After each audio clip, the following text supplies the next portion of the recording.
Aleloia. Fitombona, fitiavana voalohany miabo, makany ambony mihoatra noho ny amin'ny fitiavana voalohany. Amen. Amen na. Fa tsy hoe eo amin'ny fitiavana voalohany dia midina. Fotoana izao irehetantsika. Fotoana izao tena hoe, hitanareo hoe mihazakazaka ireny, dia rehefa le 100 mètres farany, tsika izao mety efa 100 mètres fa 10 mètres sisa. Dia hipoitra amin'ny raha lavitra Jesosy. Eo amin'ilay 10 mètres farany fa manovokovoka mihitsy ny rehetrarehetra. Andrombaka ny amboara. Manahoana ny firehetanao? Manahoana ny firehetanao an Jesosy? Firehetana izany tsy hijerena namana izany. Firehetana tsy hijerena. Tsara ny fampitoana, tsara ny mifanaitra, fa ny fisiany namanao ve mahatonga anao azoto, sa mahatonga anao hemotra? Namana mampandroso ve sa namana mampihemotra? Jereo ny eo akaikinao, dia teneno izy amin'ny anaran'i Jesosy, mampandroso ahy ianao. Amen na. Namana mampandroso io sa mampihemotra, fa mampandroso io amin'ny anaran'i Jesosy. Izay mahatonga antsika miaraka amin'ny sakafo iray, dia miaraka amin'ny fampatsiahy. Nafinaritra be mihitsy ilay tany amin'ny la retraite dia hoe tena misaotra rangana izy. Mahafinaritra ange izany. Fampirisika.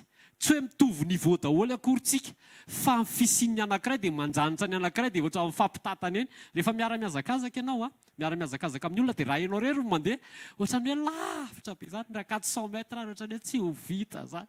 Fa rehefa misy namana eo dia mba ohatra amin'ny style ery ianao matanjaka ny olona iray na dia mba mifandrisika. Teneniny eo akaikinao misaotra anao nisy hoe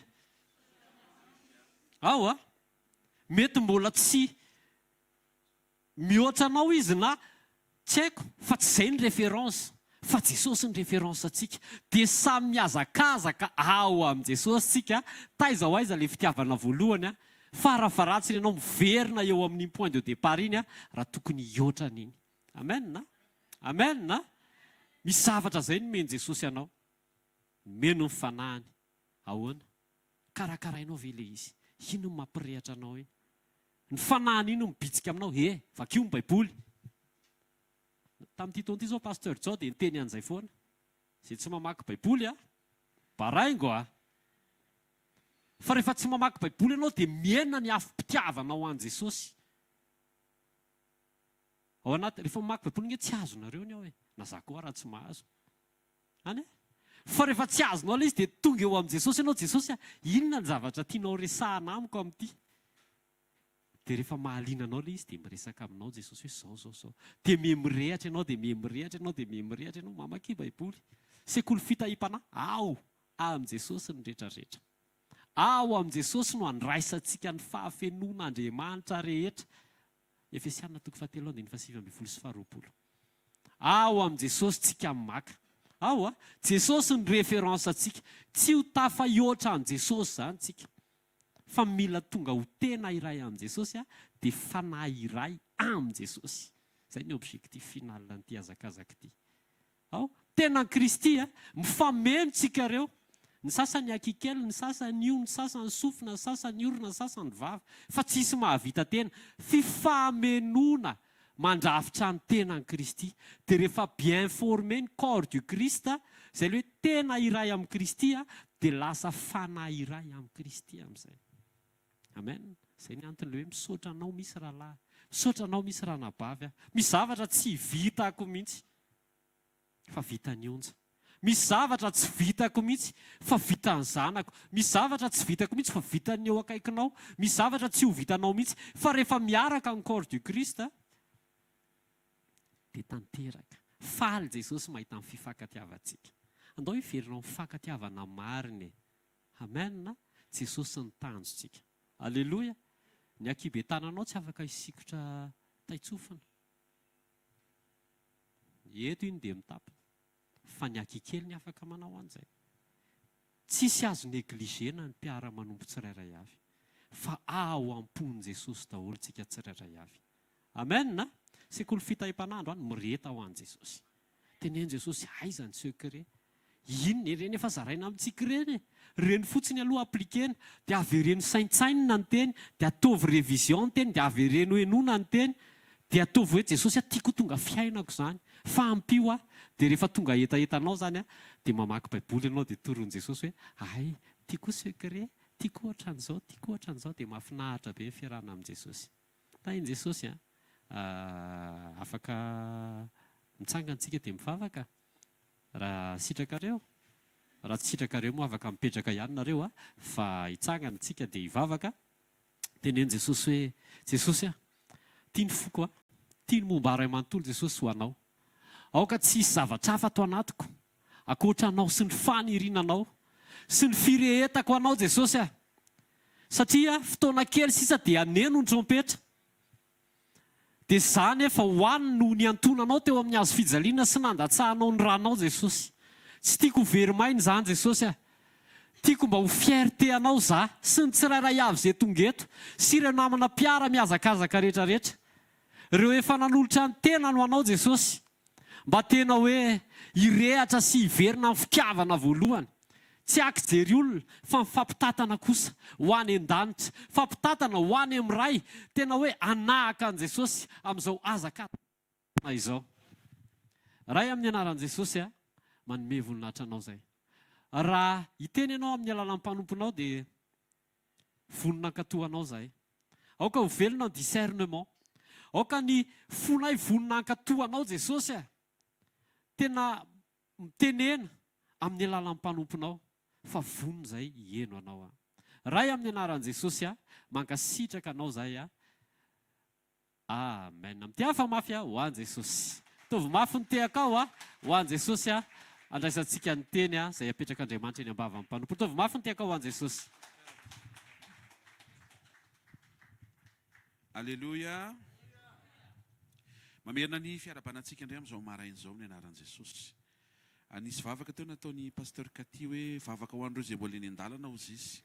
Satria finoana no andehanana. Matoa zany ilay olona mety eo mandeha dia tsy tojo, tsy tonga. Dia finoana izay ilay problème. Na ny maketo ary zany dia finoana anie zany. Ary maro no miresaka, maro no mangataka vavaka hoe efa ela ny te hanatrika teto. Fa be sakatsakana. Misy tao ianao tsisy manakana akory. Tahiny, amen. Misy ihany tena miatrika. Enim-bolana teoriana vao afaka manatrika sekoly. Za mahita fa ny tsiraray avy tonga eto ho tehirizin'Andriamanitra ianao.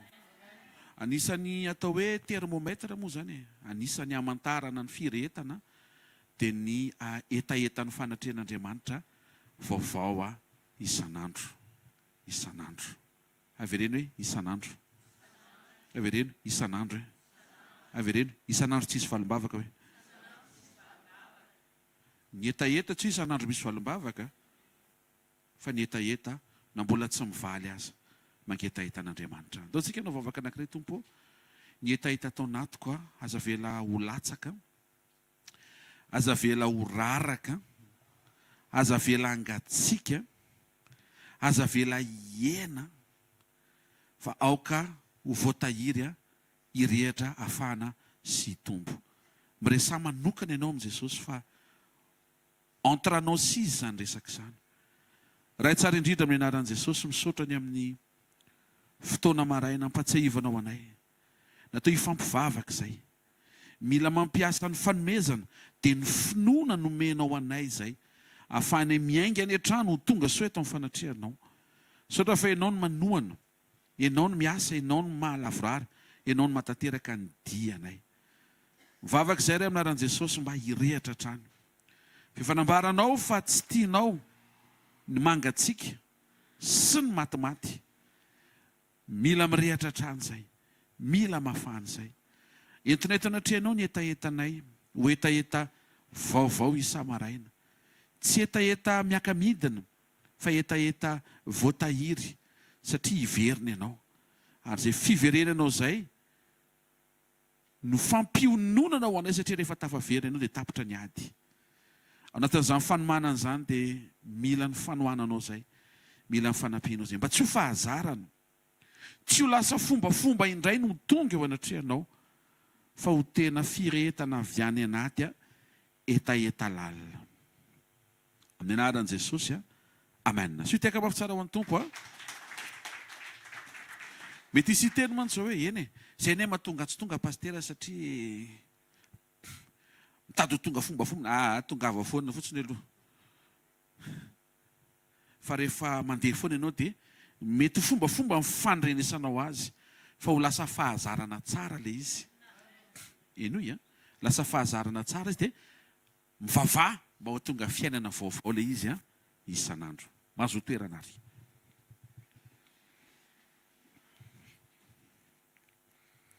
Matthieu 7:1 dia hoy Jesosy tsy izay rehetra manao amiko tombokotomboko no hiditra amin'ny fanjakany lanitra fa zay manao ny sitrapony raiko a zay any an-danitra. Ny lohahevitra androany a dia inoko fa hanampy be dia be atsika. Resahana foana izy ity. Androantsika teny hiresaka azy a lalindalina kokoa. Lohahevitra nampitondraina lohateny hoe zay manao ny sitrapony raiko. Hiresaka momba ny sitrapon'Andriamanitra tsika. Amen. Mety efa hentsika foana ireo karazana fampianarana, fantsiana, toroteny, fampahirezana, fanentanentanana antsika hoe manaova sitrapon'Andriamanitra. Tsy sitrapon'Andriamanitra zany. Ka tsy ao ny sitrapon'Andriamanitra. Tsy mety io raha vao tsy sitrapon'Andriamanitra. Rentsika foana zany. Ahoana nafahana miaina zany dia inona tokoa zany dia tena tsisy ankoatran'izay tokoa ve? Tsy afaka manao sitrapoko ve zany a? Fa maninona ny terena? Zay mihitsy le pozinao. Maninona ny terena anao ny sitrapon'Andriamanitra? Tsy hoe terena ianao fa zay no mahasoa sy mampety. Ary mino fa ho averin'Andriamanitra ao amin'ny sitrapony avokoa tsika sy ny fiainantsika sy ny momba atsika sy izay rehetra mahakasika atsika. Ny fanjakany lanitra zany a dia sensible amin'ny sitrapon'Andriamanitra. Ny fanjakany lanitra dia maneho a ny fahatanterahana, fahatsaran'Andriamanitra. Perfection na fahatsarana. Ninona fahatsarana mety irianao dia fataro fa avy amin'ny fanjakany lanitra zay. Satria ao an-danitra tsy misy zavatra imparfait zany. Zavatra tsara sy tomombana daholo misy ao an-danitra. Noho ny amin'Andriamanitra sy ny fahatsaram-panahiny. Avy amin'ny fanjakan'Andriamanitra ny fahatsarany ny fanjakany lanitra. Dia nefa ny fanjakany lanitra tena sensible be amin'ny sitrapon'Andriamanitra. Jerisany tenen'i Jesosy, tsy izay rehetra manao amiko tombokotomboka fa zay manao ny sitrapony raiko zay any an-danitra. Voalohany a, tonga eto ianao, tena efa tsara be. Merci tonga. Fa raha tonga eto ianao a, mba manaova ny sitrapon'Andriamanitra. Sao ho ezahantsika hosoloana amin'ny fahavitriantsika tonga eo amin'ny fivoriam-bavaka ny fahalainantsika tsy hanao ny sitrapon'Andriamanitra. Ao a, tsy mahasolo ny sitrapon'Andriamanitra tsy ataonao zany fa tongavanao eto isa-maraina. Manampy be dia be ny fandrosoana ara-panahy ao anatin'ilay fahatongavanao isan'andro mangetaheta-n'Andriamanitra ny fanaovanao a ny sitrapon'Andriamanitra. Alohan'ny hamakafakako dia saintsaina hoe manatrika fotoam-piofanana anankiray ianao. Formation fianarana sakafo. Dia mampianatra le chef cuisinier, mampianatra tena zany, ampitainy daholo mihitsy ny fahaizany sy ny expérience hitany. Ianao io zany tena marina zany, tena zany mihitsy. Mivoaka eto ianao mividy sakafo ery amin'le gargoterie fa tsy ataonao le sakafo. Zany hoe tsy ampiarinao zany le nianaranao. Matiantoka anie zany e. Aza velo fatiantoka ho anao ny fahatongavanao eto. Zay teny voarainao ankato avy. Sitrapon'Andriamanitra fantatrao raiso dia ento anitsiana ny andavanandro mpiainanao. Zay tsy sitrapon'Andriamanitra dia tsy lalana. Zay tsy sitrapon'Andriamanitra dia tsy mahatamana ny fanjakany lanitra. Sanatria avin'izany mety ho fanjakany elo. Dikan'izay ao an-trano ataovy manjaka ao ny sitrapon'Andriamanitra. Fifandraisanareo mivady ho an'izay manambady. Ataovy manjaka ny sitrapon'Andriamanitra. Fahafahanao mitaiza ny zanakao, tezao araka ny sitrapon'Andriamanitra. Manana asa ianao, tsy izay tianao no atao fa misy sitrapon'Andriamanitra tokony ho ampiarinao. Manjary tsy mety raha vao tsy sitrapon'Andriamanitra. Sy ny sisa, sy ny sisa. Hebreo 9:7 ary manasanao nokatra amin'ny Baiboly. Hebreo 9:7 aminaran'i Jesosy. Ary amin'izany, raha Andriamanitra te haneho kokoa amin'ny mpandova araka ny teny fikasana ny tsy fiovany ny sitrapony, dia nataony mafy tamin'ny fianianana izany. Eto am-panombohana dia fantaro fa tsy miova ny sitrapony. Mifanaraka amin'ny tsy fiovany.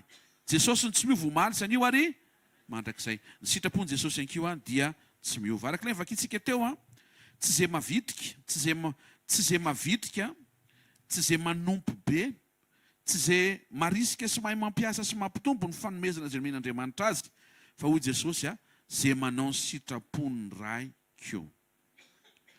Salamo 5:17, Psaume 115:3, nefa ny an-danitra Andriamantsika efa nanao izay sitrapony rehetra izy.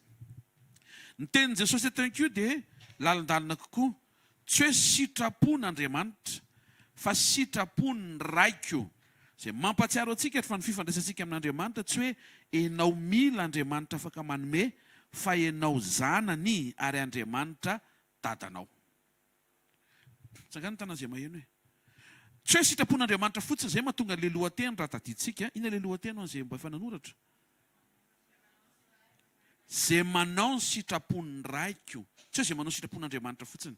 Tsy testameta taloha le resahantsika, fa testameta vaovao. Rehefa nandray an' Jesosy ny olona anankiray dia tonga zanak'Andriamanitra. Tsy ampy ny hoe manao ny sitrapon'Andriamanitra fotsiny, fa tokony mandray an' Jesosy mba ho manao ny sitrapon'Andriamanitra rain' Jesosy. Galatiana 1:4, izay nanolotra ny tena noho ny fahotantsika, anafahany antsika amin'izao miarabelona ratsy fanahy izao, araka ny sitrapon'Andriamanitra raintsika. Ao amin'ny communion, sitrapon'Andriamanitra raiko, le tenenin' Jesosy. Ao amin'ny union, sitrapon'Andriamanitra raintsika. Ao Matthieu 12:50, fa maninontsika le fa maninona ny sitrapon'Andriamanitra, fanjakana lanitra aloha zany. Faharoa, Matthieu 12:50, nizaniza anao ny sitrapony raiko izay any an-danitra, hoy Jesosy, dia iza ny rahalahiko sy anabaviko ary reniko. Alohan'ny rahantsika zany hoe Jesosy zoky be fity sy ny sisa, dia olona manao ny sitrapon'Andriamanitra no afaka mihirana iny. Satria Jesosy eto miteny fa izay manao ny sitrapony raiko no zandriko. Mahafinaritra indrindra hoe zandrin'i Jesosy tsara za fa manao sitrapony velo ianao Satria Jesosy miteny fa raha vao tsy manao sitrapony dia tsy zandriny. Mahafinaritra zany hoe ankonan'ny tompo zany manaova ny sitrapon'Andriamanitra. Amen.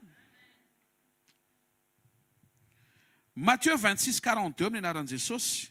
Raiko, raha tsy azo esoriny ity fa tsy maintsy hosotroko, dia aoka ny sitraponao no atao. Tokony ho vesatra ao anaty vavaka ny sitrapon'Andriamanitra. Miverina fontsika amin'ny lesona anankiray. Andriamanitra tsy afaka manery, fa Andriamanitra manokatra, maneho, mamelatra. Dia ny fandresen-dahatra ny anatinao ny mangataka, vao miditra tsetra indray Andriamanitra manome. Andriamanitra zany tsy afaka tonga dia hitarika anao amin'ny sitrapony raha tsy resy lahatra ianao ny amin'ny sitrapony. Ary rehefa mivavaka ianao dia tafangataka ianao ny sitrapony. Taotrana mahintsika hoe ny any anatintsika mihitsy ny tian'Andriamanitra ho resy lahatra ny amin'ny sitrapony. Tena te-hiteny aminao fa tsy misy tsara ohatry ny sitrapon'Andriamanitra izany. Satria ny sitrapon'Andriamanitra maneho an'ilay Jérémie 29:11, fa za manana fievitra izay heverako anareo, hevitra tsy hatonga loza fa fiadanana. Ny sitrapon'Andriamanitra amin'ny voalohany ohatry ny loza, fa ny fiafaran'ilay izy ry havana fiadanana. Tandremo fa ny devoly hitarika eo amin'ny nofo ohatry ny fiadanana ny amin'ny voalohany, fa ho loza be ny fiafarany.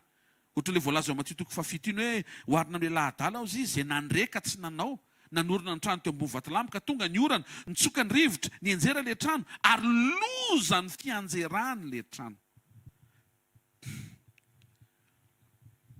Vavaka mampandresy ny sitrapon'Andriamanitra mba ho tonga vavaka enon'Andriamanitra. Jauna 9:31. Fantatsika efa Andriamanitra tsy miheno mpanota, fa izay mivavaka sy manao ny sitrapony no enoiny. Izay mahatonga Jesosy maika ho avy eo amin'ny fiombonana no angatahanao ny zavatra rehetra. Amin'izay fotoan'izay miombona amin'Andriamanitra ao amin'ny sitrapony ianao, dia azo antoka fa izay angatahanao rehetra dia sitrapon'Andriamanitra ho azy avokoa, satria ianao mihitsy nefa mampifanandrify ny ao anatinao araka ny sitrapony, dia tonga dia misokatra, misosa ny lalakodana ny valim-bavaka. Hatreto zany maro amintsika vao valim-bavaka resana dia rojo secondaire. mety tena le mbola le fotaka be le ela be traktera vo afaka. Nefa misy autoroute zay tian'Andriamanitra andehanan'le valimbavaka ao mba hisosa tsara vao miainga dia tonga. Tsotra mahatonga an'izay autoroute ny sitrapon'Andriamanitra. Aza tavela ary aza taraiky anatin'ny lalakelin'ny tsy sitrapon'Andriamanitra. Mamotaka any, sady manimba fiara, no tavela any, ny lany fotoana, ny reraka. Mety teny ka any misy aventure, ene. Raha ataontsika hoe mandeha lalan-tany anaty fotaka 3 volana io tsy aventure intsony zany. Fa orita tadiavana zany. Nefa misy lalakotano, misy autoroute eo azonao sady efa nisokafan'Andriamanitra ho anao atao hoe sitrapon'Andriamanitra. Tena kikinao ny sitrapon'Andriamanitra autoroute hoe. Avereny zay ny sitrapon'Andriamanitra hoe autoroute hoe. Alléluia.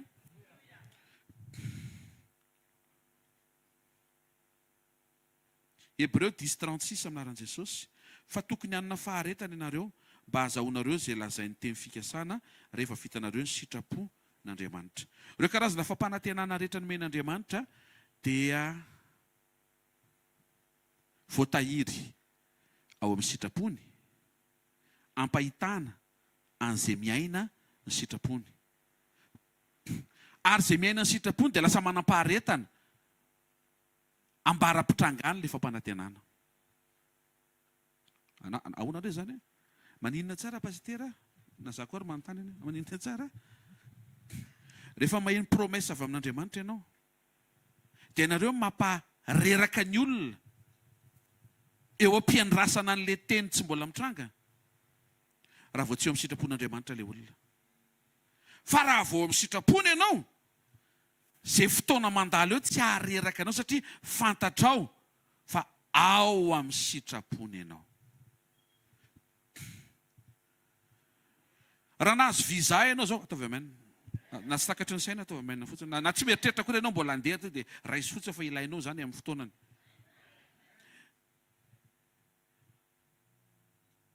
Ary tena tonga dia hafa mihitsy raha vao izay tsetratsetra tsy aritrina aloha vetika. Dia lasa ianao any amin'ny aéroport ny Arivomamo. Dia miandry avion ianao. Aiza koa le Andriamanitra mandefa avion tena kikinao ka le toerana hoe tsy any amin'ilay tokony ho izy hoe. Aiza ny toerana tokony hiandrasanao an'ilay avion rehefa hananona daholo ny operatanao rehetra tsy any Arivomamo na dia aéroport ary anaran'izany fa etsy hivato.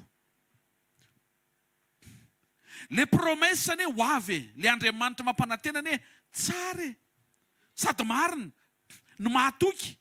Kanefa tsy any amin'izay tianao hiandrasana azy no hitrangana le teny fa ao amin'ny sitrapon'Andriamanitra. Mazava be tsy noho ny amin'ny te ahita fampanantenana mitranga no mody hitoerana amin'ny sitrapony.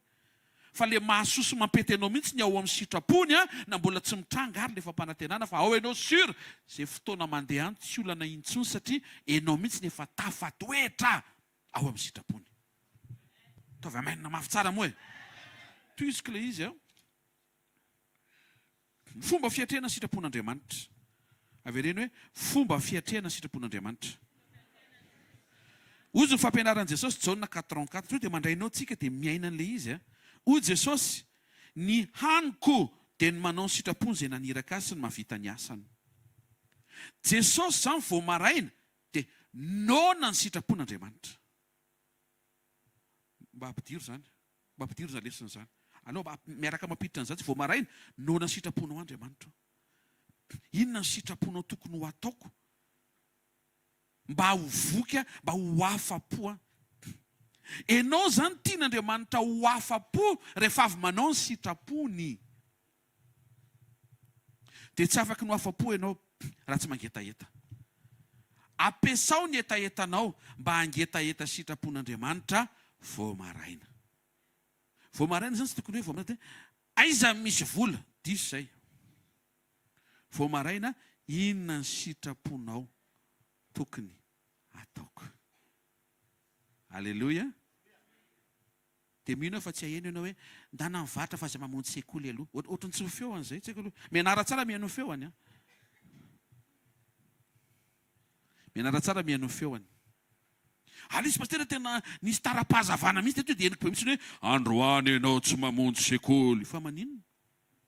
Kakabe amin'izany. Nga tsy afaka kisako ny tompo nga rendez-vous anao. Toy isika ty aloha. Ny haniko dia ny manao ny sitrapony izay naniraka. Ataovy misy etaeta ao anatinao. Ataovy misy anohanana ny sitrapon'Andriamanitra. Mba ho voky ny sitrapon'Andriamanitra tanteraka. Toy isika Salamo 7:9. Tena kaikanao ataovy nona ny sitrapon'Andriamanitra isan'andro hoe. Eto zany mbola tsy miteny hoe nona ny fanatrehan'Andriamanitra, fa nona ny sitrapon'Andriamanitra. Ndrao mantsy ianao ho tonga eto amin'ny fanatrehana nefa tsy tianao ny sitrapony. Eno ia. Tsara ianao mangetahita amin'ny fanatrehany. Fa zava-poana raha tonga eo amin'ny fanatrehana ianao tsy vonona anao ny sitrapony. Matoa zany tsika tonga eto ary tsy eto ihany fa any amin'izay toerana rehetra hitondran'Andriamanitra antsika ka hivavaka, hiara hivavaka izay ilay unité avy amin'ilay union. Dia ataovy misy fahavononana any anatinao mialohan'ny haingany an-trano hoe rehefa tonga any mandray teny mba ho ampiariko. Fa tsy hoe mandray teny anasitranana fa misy zavatra tsy zakako. Tsy ilay zavatra tsy zakanao anie tian'Andriamanitra anafahana anao e. Fa ilay ianao lasa mahazaka ny zavatra rehetra miaraka aminy nefa mbola tsy zavatra tena hoe milamina. Satria eo am-panaovana ny sitrapony no ahitana ianao ary indrindra amantarana ianao ihany koa. Salamo 7:9 minaran'i Jesosy.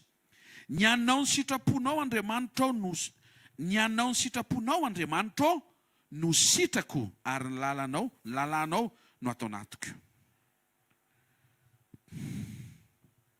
Mangataha amin'Andriamanitra mba ho tonga sitrakao ny sitrapon'Andriamanitra. Mangataha. Ataovy tonom-bavaka tompo. Tena ataovy lasa tiako ny sitraponao.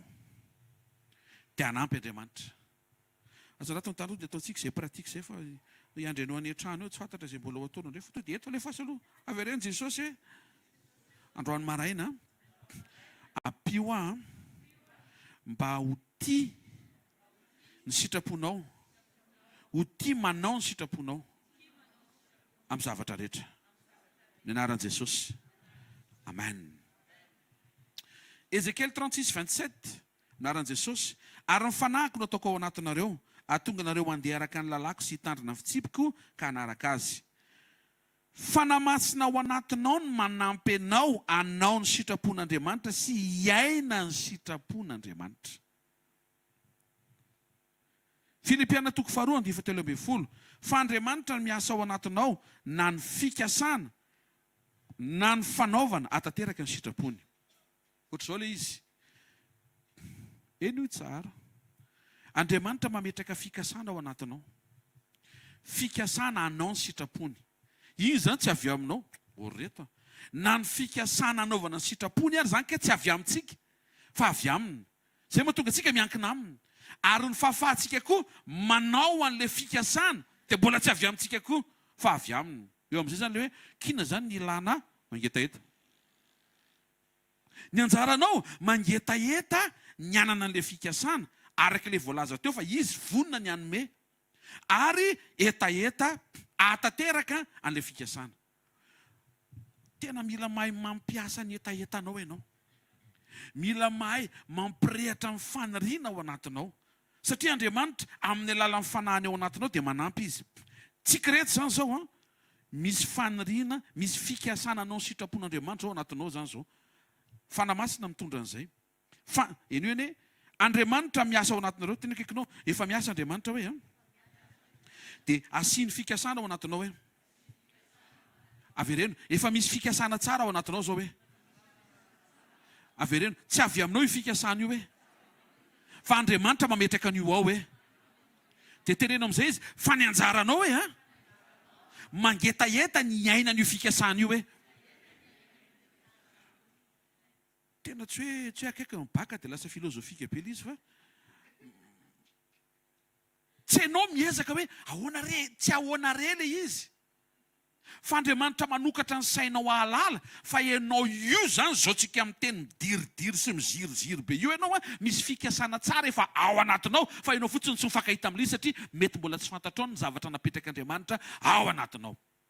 Tsy misy olona mahavita manao sitrapon'Andriamanitra raha tsy Andriamanitra mametraka an'ilay fikasana ao anatin'ilay olona. Dia mety hiteny ianao dia ahoana zany re misy olona zany tsy ametrahan'Andriamanitra ny fikasany, ametrahany ihany fa tsy mifankahita.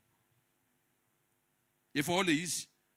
Efa napetraka Andriamanitra ao ilay izy rehefa nandray ny fanamasina ny olona. Ao maharakitsika amin'ilay Ezekiel 36 vakiana teo ny fanamasina ozy izy Andriamanitra ary ny fanahiko toko anatinareo efa nitsinjo Pentekosta tamin'izany. Niresaka tamin'ny Ezekiel mpaminany Andriamanitra efa nanomana hoe ty resaka ty raha vao kibay no hanerenany zanak'Israely nao sitrapon'Andriamanitra dia vao tsy mahita kibay ireo dia tsy manao sitrapon'Andriamanitra. Fa tsy maintsy mifanahiko hoy Andriamanitra no tafiditra ao anatiny amin'izay fotoan'izay voarainy zareo ny asarobidy le sitrapo asaiko ataony fa tsy hoe tereko mba hiainany. Exemple, miteny Andriamanitra manomboka zoma hariva dia efa manomana nareo fa tsy mihetsika ary tsy manao ninina rehefa sabotsy sabata. Dia ny jiosy tamin'izany manomboka zoma hariva tonga dia ohatrany tsaratsara fanahy daholo. Amin'iny zany afaka mindram-bola ilay zoma hariva iny. Tonga dia mahazo foana. Dia ohatra koa zany ny famerenam-bola koa teneny hoe amin'ny zoma mety koa dia amin'izay tsara fanahy. Exemple zao meko anao zany. Dia tonga ny sabotsy tena tsisy masony ohatr'izany erak'Israely. Fa ataovy tonga eo ny lahady. Ay. Satria misaina izy hoe efa nomeko ilay omaly. Dia Andriamanitra tsy lasy ty. Tsy tafavoaka reto. Tsy maintsy mifanahiko no ao anatiny. Ka na sabotsy, na lahady, na zoma, na alatsinainy, ninina andro dia tokony ao amin'ny sitrapoko mandrakariva ny oloko. Nefa tsy possible izay raha tsy tonga zanako. Androany maraina ataovy misokatra ny ao anatinao ahafahanao miara-miasa amin'Andriamanitra. Rehefa renao zany hoe ahoana ary mahatonga ohatra ny lasa tsy manao sitrapon'Andriamanitra satria tsy mifankahita amin'ilay vérité biblique sy les révélations ianao hoe Andriamanitra sy mifanampiany efa ao anatinao ny volonté. Amin'ny teny frantsay izy dia hoe et Dieu a mis la volonté et le faire manao. Ao anatinao zany sady efa misy fikasana tsara, misy fahafahanao manao an'ilay izy. Tena kaikinao efa atao anatiko daholo zany hoe. Fa raha vao tsy mifantoka dia ohatrany hoe tsy ao ilay izy. Nefa efa ao ilay izy. Zay mahatonga anao mivavaka miverina miombona amin'Andriamanitra mampatsiaro ny tenanao. Hoe ry fanahiko efa ao anatinao anie ny fikasananao zavatra tsara maninona raha mba mifankahita amin'izay fikasana tsara avy amin'Andriamanitra izay dia maninona raha mba raisiny izay fikasana tsara izay dia mba vao maraina dia mba mikasa hanao zavatra tsara. Za mahita fandrahoam-baraina misy olona be dia be eto voata miara-panahiny. Mahita fa misy olona tonga eto mivaly ireo karazana fantenana be dia be amina ady ao anaty manoloana ny sitrapon'Andriamanitra. Misy taonany ohatrany tena hoe guerre mondiale be mihitsy ny ao anatinao vao hoe sitrapon'Andriamanitra ny resahany. Dia manampy Andriamanitra. Efa napetrany ao anatinao ilay izy fa ianao mila mifankahita amin'Andriamanitra. Zay mahatonga ny hoe avy eo amin'ny fiombonana ny miainga ny zavatra rehetra. Miverina miombona ianao ahalala fa ny fanampiana ianao. Tsy hoe esory ny situation mitady halavo anao.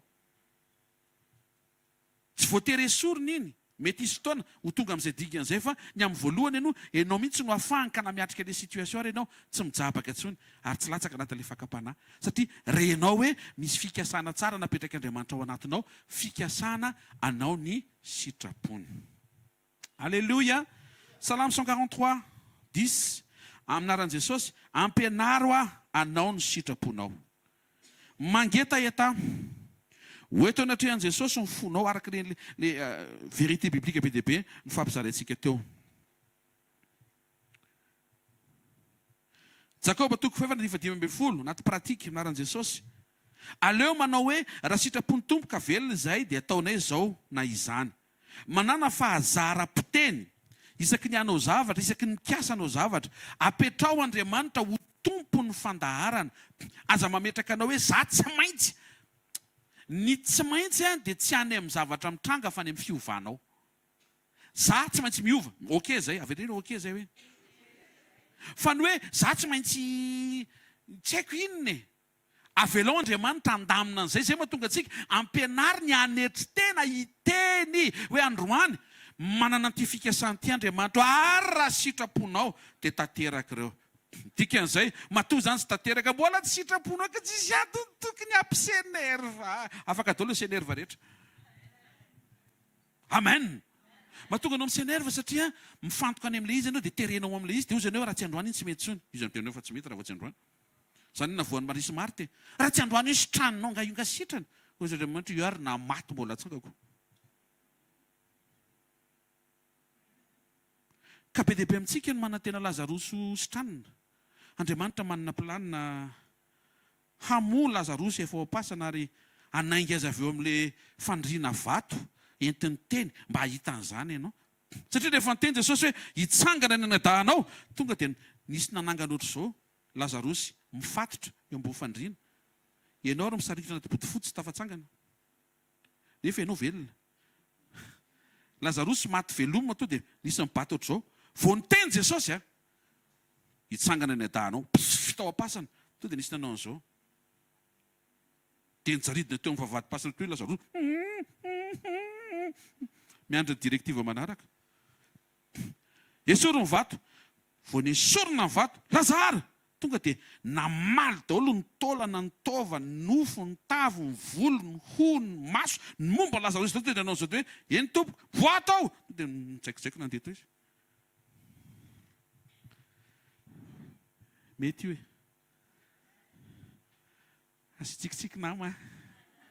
Mety re io e. Mety io. Avereno, raha sitraponao Jesosy. Fantatro fa mety le izy fa raha sitraponao amin'ny fotoananao. Asio teka mafisara ho an'i Jesosy. Tena mavaka pastera fa tena za mahita fa afaka sepa eo ny zanako sy ny zafikeloko. Amen. Fa tiako ianao hanampy raha sitrapon'Andriamanitra. Avereno, raha sitrapon'Andriamanitra. Eto ambavaka pastera fa mizanakay karakara taratasy any andafy apio kely. Raha sitrapon'Andriamanitra. Aka za efa naino avy amin'ny papa hoe mandeha hono izy. Eny e, izy anie handeha fa raha sitrapony amin'ny taony ty. Zay nge le izy e. Avelao Andriamanitra hitantana anao. Aza matahotra ny amin'ny fitondrana. Oza misy tena tsy tiako zany, tsy maintsy tianao zany. Tsy maintsy, satria ao ny mampety atsika. Ao ny mahasoa atsika. Tsy tian'Andriamanitra ianao ho kivy avy amina fotoana terenao, nefa le fotoana tsara indrindra, le tena avy amin'Andriamanitra mampety anao sy mampiadana anao ary mampilamina anao. Avereno, raha sitrapon'Andriamanitra hoe. Atsangano tanao dia avereno, raha sitrapon'Andriamanitra hoe. Avereno farany isa roa telo, raha sitrapon'Andriamanitra. Sy tiaka mafitsara ho antompo moa e. Manafaka vesatra stress be dia be ao anatinao ny fametrahanao ny sitrapon'Andriamanitra eo amin'ny fiainanao. Mampitebiteby anao ny fanerenao zavatra anankiray hoe tokony ratoandro, tokony amin'ny farany volana, tokony amin'ny farany taona, tokony afaka dimy. Apetrao fotsiny tompo, efa netiko teo aminao. Efa nanao ny asa-pinoana tandrify vonona ny mbola anao isikarakara. Fa apetrako raha sitraponao tavavoaka eo. Matoa mbola sy tavavoaka mbola tsy sitraponao. Fa raha mihetsika eo ianao sy ny sitraponao na tsy hanao ninina ary ataonao io e. Mba ataovy moa e. Misy kely an'izay ao ambady io. Mba ataovy moa e. Zay nafinahitra n'le rangahy boka. Tonga avy any izy toy izy. Raha mety ianao izy izy. Tediovy to dia nametraka izy ny lesona momba ny sitrapon'Andriamanitra. Fantatro fa vitanao manadio fa tsy tonga eto hanery hoe toroko androany. Tsy anjaranao no miteny hoe toroko androany. Afaka miteny ampinoana ianao fa tsy afaka manery Andriamanitra hoe toroko kosa androany angambany e. Tsy revan'Andriamanitra fotsiny toy izy. Tsy hainiko tsara fa maninona. Avereno, raha sitrapony hoe. Halleluja. Inona ny sitrapon'Andriamanitra vitsivitsy ny zaraiky vetivety dia misy lesona inoky fa vaovao ahatonga antsika tena hoe ho tanteraka eo amin'le tena tian'Andriamanitra hitanantsika. Voalohany Tesaloniana voalohany toko 5:7 zay manatrika hatramin'ny 7 isaky ny fiandohana tokony mahafantatra an'ity teny ity. Misaora amin'ny zavatra, io foana miainga, fa maninona ny io? Satria izany ny sitrapon'Andriamanitra ao amin'ny Kristy Jesosy ho anareo. Pasteur, nisy olona izay dia accidenté izy dia maty izy. Sitrapon'Andriamanitra ve ny nahafatesana? Ianao misaotra tao anatin'ilay nahafatesana ny sitrapon'Andriamanitra. Izay ny afaka atoroko anao izay. Aleluia zany sa hosana sa ohatrany tsy maheno. Misy mihaino ve? Mety tsy tianao zany fa tonga Andriamanitra hampianatra anao mba hahafantaranao ny tokony ataonao. Misy karazana fanontaniana zany mivaly ao amin'ny fanaovana ny sitrapon'Andriamanitra. Misaora amin'ny zavatra rehetra. Zay zao vaky trano tamin'ny 2024. Sitrapon'Andriamanitra ve ny avakisa nefa ny tena mivavaka lavitro ny loza, lavitro ny mpangalatra dia tsy izay ny fanontaniana tokony apetraka ao fa ny réaction ataonao. Misaotra Andriamanitra fa varavarakely iray no mivakiny fa tsy ny varavarakely rehetra. Misaotra Andriamanitra fa ny batainy zareo ny ordinateur, ny disque dur fa tsy ny batainy ny ordinateur. Misaotra betsaka fa ny batainy ny ordinateur portable fa tsy voabata ny ordinateur mafesatra be. Misaotra fa lasa ny écran kely fa ny écran be tsy lasany. Misaotra Andriamanitra fa ny fankatsary nandeha netiny fa ny fankatsary tsy nandeha rehetra tsisy netiny. Misaotra Tompo. Misaora amin'ny zavatra. Misaotra Andriamanitra fa ny entana ny nalainy fa tsy ny ainay. Misaora amin'ny zavatra. Hitanareo tsy any amin'ilay hoe fa maninona ny anona. Inona zany ny inona? Tavelo ianao. Tonga dia mitsangana. Misaotra Tompo. Matoa reny no mitranga. Misy zavatra tsara ao izay. Tena kaikinao. Sakafo ny fonao hoe fa matoa Andriamanitra mitondra anao dia misy zavatra tsara lavitra eo ambadika kely eo. Mendrika tehaka mirefitrefitra Andriamanitra amin'izany fahatsarana izany. Fantatrao hoe misy zavatra tsara lavitra eo ambadika kely eo? Fantatrao ve izany? Famalinao tsy fantatrao izy lasa loany. Fantatrao ve? Fantatrao hoe misy zavatra tsara lavitra be ao ambadika kely ao. Andriamanitra ve dia hiangatra ka ianao mihitsy ny tsy omeny. Ary ampiakarina mihitsy ilay vavolombelona hoe voninahitra Andriamanitra fa zany tamin'ny herinandro dia ity zavatra ity zany mba vao tamin'ny herinandro nangatahako. Ianao zany efa manomboka ny anay adiny taona mbola someny ihany. Misaora amin'ny zavatra rehetra. Matoa misy anankiray nomeny fampatsiavan'Andriamanitra hoe mbola mpanome an'iny karazana iny izy fa ny anao aloha miandry kely. Samy hafa mihitsy ny hoe mofo salady sy voatabia sandwich vita ao anatin'ny 10 minitra. Sy nenao miandriandry rambonombo sy tsaramaso. Matoa maharitra io. Le tsara nahandro. Le tsara masaka io. Konokonona tsara Andriamanitra. Mba tena ao amin'ilay tena pointure. Ao amin'ilay tena pointure tsara mihitsy ilay ho avoaka ny aram-potoana fa tia no hita eo amin'ny sitrapony aloha ilay olona eto. Le ianao io, ianao mijery anao io nga izany e. Ao amin'ny sitrapony ve aloha ianao io e. Sao dia izany diridiriana eo ilay valimbavako ka ianao ve aloha. Ao amin'ny sitrapony aloha e. Raha ao amin'ny sitrapony ianao dia aleloia. Avereno. Misaotra anao Andriamanitra amin'ny zavatra rehetra. Inona moa ilay zavatra rehetra? Na ny zavatra tianao, na ny zavatra mahafinaritra, na ny zavatra takatry ny saina, na ny zavatra eken'ny saina, na ny zavatra nampoizina sy ny zavatra, na ny zavatra vita sy ny zavatra, na ny zavatra natao, na ny zavatra ohatran'ireny concert tena kaikinao dia mba ataovy ary ilay izy hoeko. Mianatra matoky tsika anatin'izany sitrapon'Andriamanitra izany. Afaka atoky azy ve ianao? Fa mizavatra ao ambadika kely eo. Mampisenty mihitsy mampahirentsika reto. Misaora amin'ny zavatra rehetra. Ataoko hoe izay nga manontena resako moa sitrapon'Andriamanitra fa aloha to dia hiditra any amin'ilay fitohizana men'Andriamanitra. Samy hafa ny sitrapon'Andriamanitra sy ny fankasitrahan'Andriamanitra. Ezakazakely tsika fa ry famantaranandro mila fagagan'ny Josoa. Miajanona eo. Samy hafa ny sitrapon'Andriamanitra sy ny fankasitran'Andriamanitra. Isika nefa dia samy tian'Andriamanitra iaina ny sitrapony sy ho tonga olona ankasitrahany. Avereno, sady miaina ny sitrapon'Andriamanitra hoe a? No mifankahita amin'ny fankasitrahan'Andriamanitra hoe. Hebreo 13:20 amin'ny anaran'i Jesosy.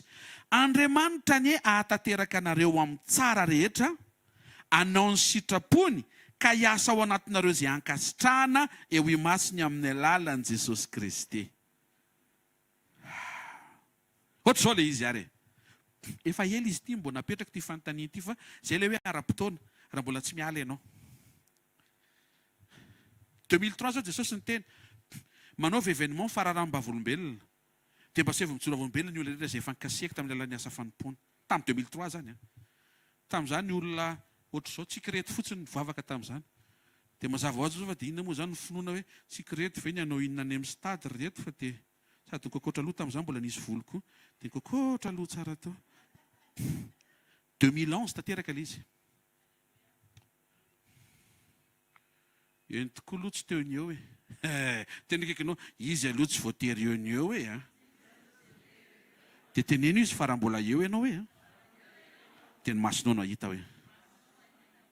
2003 Andriamanitra ny teny fa misy fifohazam-panatiny atao.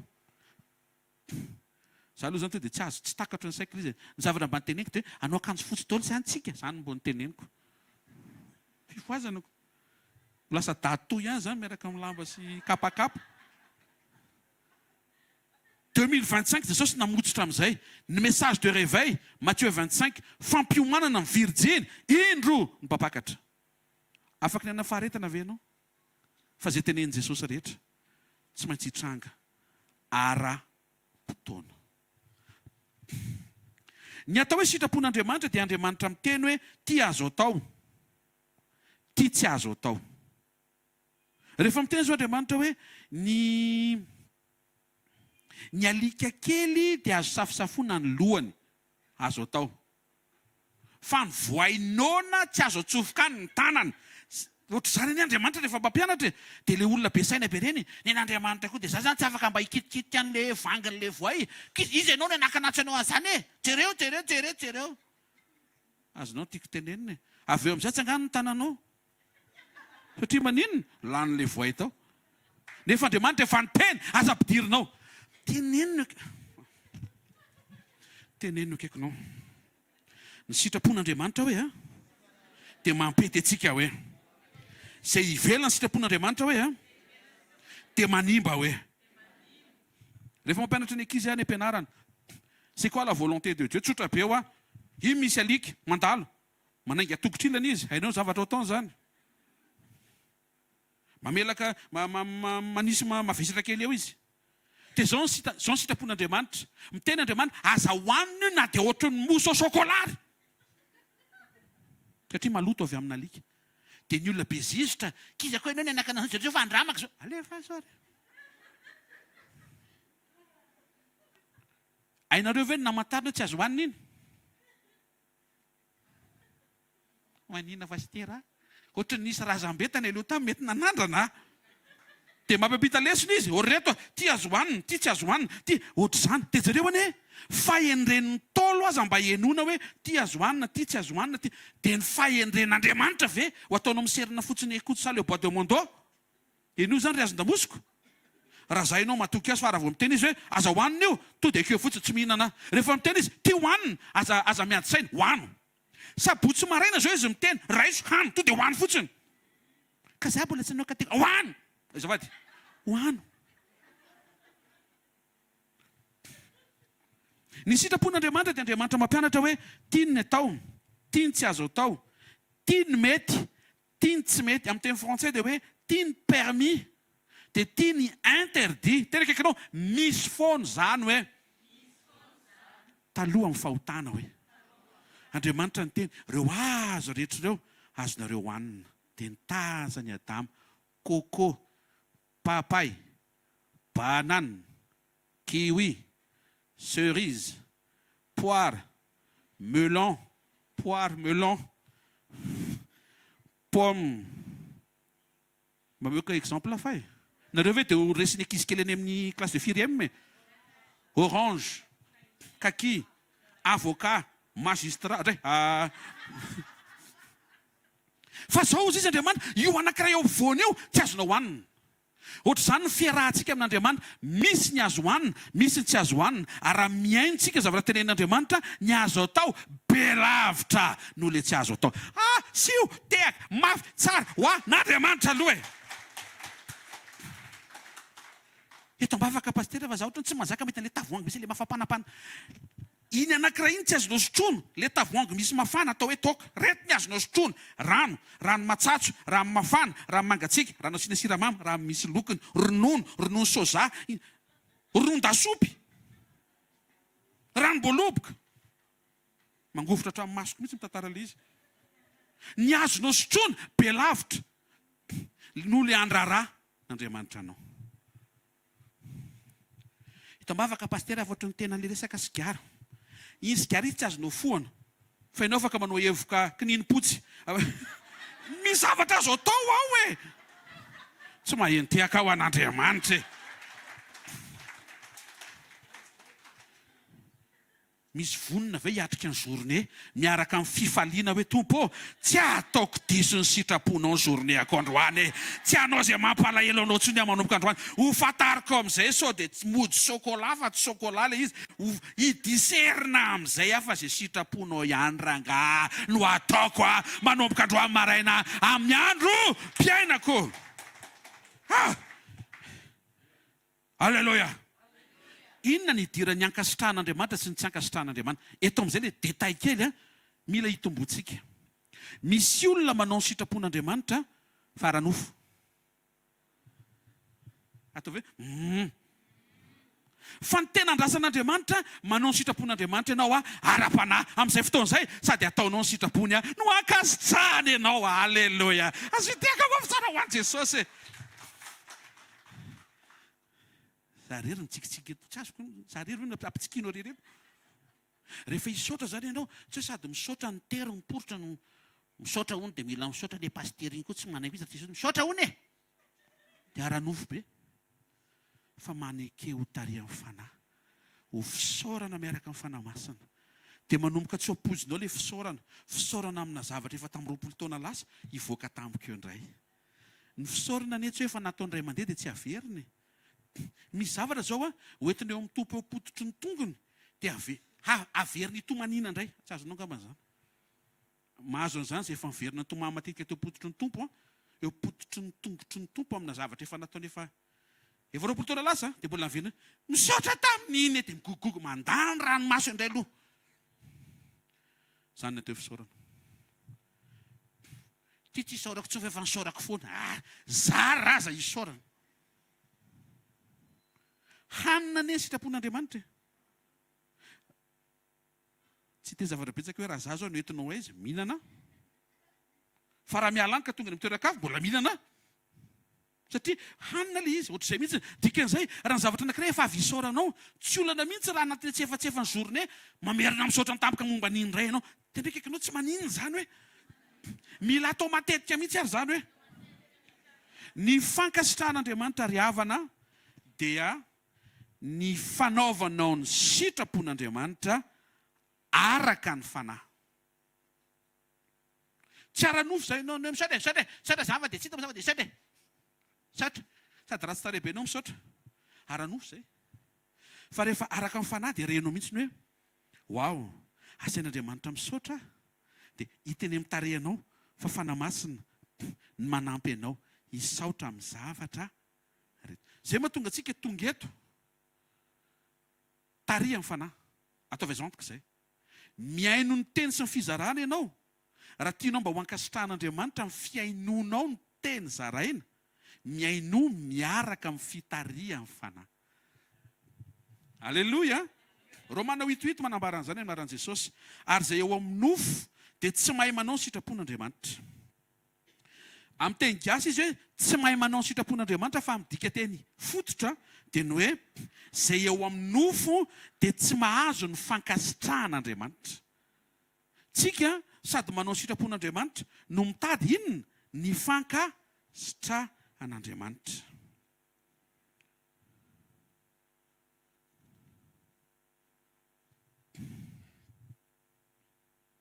Ny fankasitran'Andriamanitra maranako azy a dia ozy izy ny tenin'Andriamanitra. Sokafana eny amin'ny bokin'ny Petera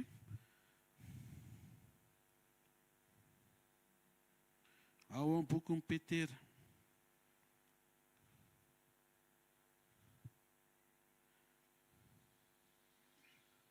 sao mivaky ny teny a Petera voalohany a toko faharoa andiny faha 20 aminaran'i Jesosy.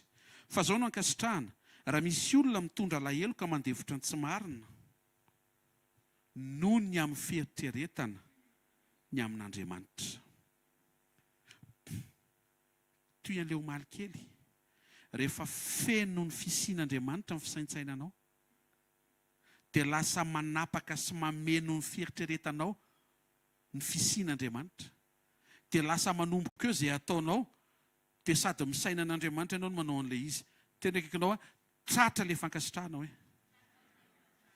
ianao zany tonga eto tsy ho an'olona fa ianao tonga eto ho an'iza?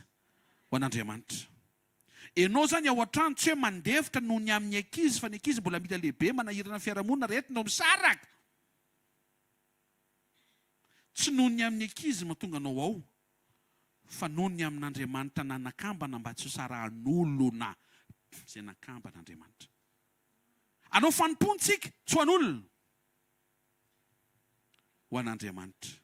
Izay mahatonga ilay hoe atao ny sitrapony fa tokony ho ao amin'ny fankasitrahany. Anankiray ny sitrapon'Andriamanitra resaka teto a misaora amin'ny zavatra rehetra. Fa rehefa mandeha ny fotoana dia noteo anaty karine kely fa ampianatra ny tompo. Mety hoe sitrapon'Andriamanitra momba ny raim-pianakaviana, sitrapon'Andriamanitra momba ny renim-pianakaviana, sitrapon'Andriamanitra momba ny mpivady, sitrapon'Andriamanitra momba ny resaka, sitrapon'Andriamanitra momba ny asa. Ianao ve afaka manao ny asa ohatrany ahoana fomba anaovana ny asa? Misy sitrapon'Andriamanitra ampiarina. Alleluia. Rehefa miteny zany hoe sandwich dia tsy salady kely aravoravo ivelana fotsiny dia rehefa sokafana tsisy inona ao anatiny. Tsy sitrapon'Andriamanitra zao zany. Aloha dia zavaiketo zao zany fa tsy hoe malahelo rehefa tratran'ireny fa misaotra ny tompo amin'ny zavatra rehetra. Fa tia teny tsy malasa lavitra ny business ireny. Satria ho avy ny fotoana hipaye ny olona valopy matevina be fa ary zato taolo koa. Satria ilay fomba anaovanao azy ihany no verina aminao. Rehefa anao ihany ataovy eo amin'ilay tena le sandwich resako ataovy eo amin'ilay tena le matevitevina tsy zaka mofo zakainy reny mihitsiny. Dia ahoana pastera raha perta tsy perta izany ianao. Farany sandwich ihany le faran'ilay fampahirana. Mitsangana amin'izay aloha ianao. Avy ireny hoe izay manao ny sitrapon'ny raiko hoe. Avy ireny Jesosy io anao ny sitraponao misaotra ny androany maraina. Ampianaro ahalala ny sitraponao, anao ny sitraponao, hifankahita amin'ilay fikasana tsara avy aminao efa atao anatiko sy ilay fafahako manao an'ilay fikasana hatramin'ny farany. Amin'ny zavatra rehetra manomboka androany dia tiako hanjaka ny sitraponao. Ary araka ny teninao teo mba ho ankasitrahanao koa. Satria raha hanao ny sitraponao dia ampianaro tsy hanao ny sitraponao ho anahy na ho an'ny hafa fa ho anao. Amin'ny anaran'i Jesosy. Avo fontanao dia hoeto anatrehan'Andriamanitra ny fiainanao. Hoeto anatrehan'i Jesosy mba tena hanjaka sy hanapaka amin'ny lafim-piainanao rehetra, ny point rehetra momba ny tokantranonao tany sao eo aminao Tompo, tiako ny sitraponao amin'ny point rehetra momba ny toetrako, ny fijeriko, ny fisainako, ny fiatrehako ny hoaviko, ny fomba fitempon'ny foko, ny fomba fandraisako ny fiainana, ny fomba famakivakiako ny tontolo andro, ny fomba ifandraisako amin'ny ray aman-dreniko ho an'izay mbola velon ray aman-dreny, ho an'izay mana tokantrano fifandraisanao amin'ny zanakao, ho an'izay fanomen'Andriamanitra taranaka, ho an'izay miasa mangatamina Tompo, tario ampio mba tsy voana amin'ny sitraponao. Tena ampianaro mba ho sitraponao no manjaka sy manapaka amin'ny androm-piainako rehetra. Eto anatrehan'i Jesosy Tompo, ty tapataona faharoa ty kosa mba tapataona tena ampifaly anao, ampiravoravo anao, ampitsika anao amin'ny anaran'i Jesosy Kristy velona masina sy manan-kery avy Nazareta. Amen. Anankiray dia hiditra amin'ny fanafitra sy tsodrano dia mamarana nampianaran'i Jesosy toy izy hoe ray anay izay any an-danitra ho amasinany anaranao, ho tonga any amin'ny fanjakanao, atao any sitraponao. Dao tsika hivavaka tompo ny amin'ny firenenay aoka ny sitraponao no tanteraka eto. Saratony vavaka ao. Ray tsara indrindra amin'ny anaran'i Jesosy Kristy avy Nazareta. Matoky izay natao mivavaka nampianarinao. Aoka ny sitraponao no tanteraka momba ny fiainam-pirenenay amin'ny lafiny rehetra. Amin'ny anaran'i Jesosy. Amen. Amen. Sy tiaka vavy tsara ho an'i Jesosy. Mahazo toerana vetivety mahita fa olona sitrapon'Andriamanitra daholo izay manatrika eto. Amen. Somary fotoanantsika tsy mitrampoky ny olona atao visany afaka ianao marina fa ririnina ny andro sarotra mody sy ny sisa sy ny sisa. Fa za mahita fa tsy tohiziko izay. Dia sabotsy maraina eny amin'ny centre ny bypasstsika manasantsika mpitiavana Sainte-Seine.